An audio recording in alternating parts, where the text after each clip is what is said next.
Bine v-am regăsit, oameni buni! Salut, copii! Presa uită limba română. La început, când m-am apucat de această emisiune, îmi lua, să spunem, câteva ore bune să caut greșeli prin presă. Acum, în niciun sfert de oră, am materialul pentru a vi-l prezenta dumneavoastră într-o emisiune de 10 minute. Nu știu ce s-a întâmplat între timp, dar bănuiala mea este că se scrie tot mai prost în limba română. Că jurnaliștii, presa, nu mai dau atenția cuvenită exprimării corecte în limba românească. Citez la întâmplare din greșelile pe care le-am extras în zilele trecute. Din Ziua News. Citez. Teodor Dulceață va fi cel care va conduce, din punct de vedere administrativ și legislativ, Ministerul Mediului, Apelor și Pădurilor. Aparent, să spunem că ar fi corect, dar când ne uităm la felul de a ortografia cuvintele, descoperim că autorul scrie în loc de va sau deci în loc de va scrie cu plus în loc de cratimă, deși acolo era un viitor, va conduce și trebuia scris la un loc. Apoi scrie administrativ mâncând o literă, iar colac peste pupăză, oameni buni, numele ministerului este și el greșit. Acum nu știu, îl greșește autorul articolului din Ziua News sau e greșită firma de pe care ia el literele. Pentru că, după mine, corect era Ministerul Mediului, al Apelor și al Pădurilor. Articolul al, genitival, se pune obligatoriu în fața fiecărui substantiv în cazul genitiv. Ne ducem la fostul meu ziar, la Ziare.com, un ziar de pe net. Și citesc doar titlul, nici nu am apucat să merg mai încolo, că am și rămas împiedicat la o greșeală. Mădălin Voicu, virgulă, reclamat la Consiliul Discriminării. Titlu. Se numește așa Consiliul Discriminării? Nu se numește așa, ci am verificat și am observat că, de fapt, autorul articolului a mâncat un I. Deci, Consiliul Discriminării. Ei, pe lângă faptul că nu se folosesc diacritice, iată că apar și astfel de necazuri. Deci, necazuri legate de scrierea cu 2 de I. Fie în finalul cuvântului, fie în interiorul cuvântului, și am să mai citesc din același Ziare.com greșeli ca fiindcă cu un singur, fică cu un singur, deși scriem fică cu 2 de E. Clar, fică înseamnă altceva și nu vreau să fac acum aici spectacol.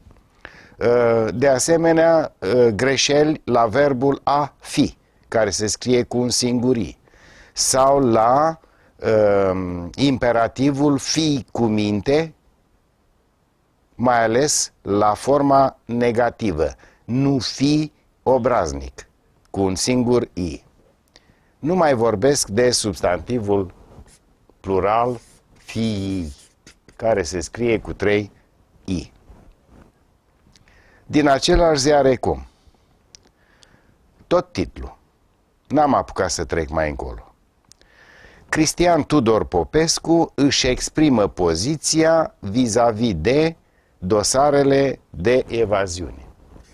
Vis-a-vis de, care este o locuțiune prepozițională. Ce înseamnă această locuțiune prepozițională? Înseamnă ceva corect în aparență. De exemplu, eu locuiesc vis-a-vis de școală. Vis-a-vis de școală înseamnă față în față cu școala. Sub nicio formă însă nu pot să fiu față în față cu dosarele de evaziune. Acolo autorul se referea la dosarele de evaziune, caz în care ar fi trebuit să facă uz de locuțiunea prepozițională apropo de, în legătură cu,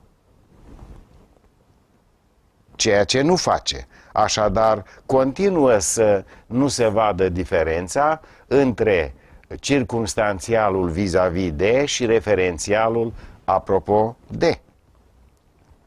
Dacă nu s-a învățat la școală, îl cităm tot pe ilustrul Cristian Tudor Popescu, din același Ziarecom. Zice domnia sa, PDL nici usturoi nu au mâncat, nici gura nu le miroase. PDL este fosta siglă a unui partid care astăzi a dispărut, fiind înglobat în Partidul Național Liberal. Dar asta nu ne interesează pe noi acum. În schimb, ne interesează pentru că acest P din sigla PDL înseamnă partidul, deci un substantiv la singular, iar Cristian Tudor Popescu face acordul cu predicatul la plural. Nu au mâncat, zice domnia sa. Și mai departe iarăși greșește. Nici gura nu le miroase, lor, deși era vorba de lui, partidului. Mai este o greșeală care e foarte urâtă pentru Cristian Tudor Popescu. În fraza pe care am citat-o era nevoie de o virgulă. PDL nici usturoi nu au mâncat, virgulă, nici nu le miroase și așa mai departe, da? Deci, se repetă nici și dacă se repetă, evident că trebuia să se pună o virgulă. Rămân la același Cristian Tudor Popescu și la același ziar de pe net, Ziarecom. Și citez. O mână de personaje s-au plasat singure deasupra tuturor legilor. Deci o mână este subiectul, o mână și, evident, predicatul ar fi trebuit să fie s-a plasat. Pentru că o mână este la singular. De exprimarea aproximativă nu mai vreau să fac mare caz. Se întâmplă atât de des în presa noastră încât e foarte greu ca, să spunem, un nespecialist să înțeleagă conținutul articolului. Asta este situația, oameni buni. Deci, iată, doar câteva lucruri descoperite în câteva minute. Mă opresc aici, oameni buni, pentru astăzi. Nu uitați să-mi lăsați mesajele domniilor voastre, contradicțiile, întrebările, curiozitățile gramaticale pe care le aveți dumneavoastră, ca să le putem discuta într-una din emisiunile viitoare. Vă puteți adresa subsemnatului pe pagina mea de Facebook sau pe pagina TV Plus Suceava, de nu, așa cum se obișnuiește cel mai des, o scrisorică în cutia noastră poștală. Vă voi răspunde negreșit și vă mulțumesc anticipat. Așa am și făcut-o întotdeauna. La bună vedere, doamnelor și domnilor, pa, dragi copii!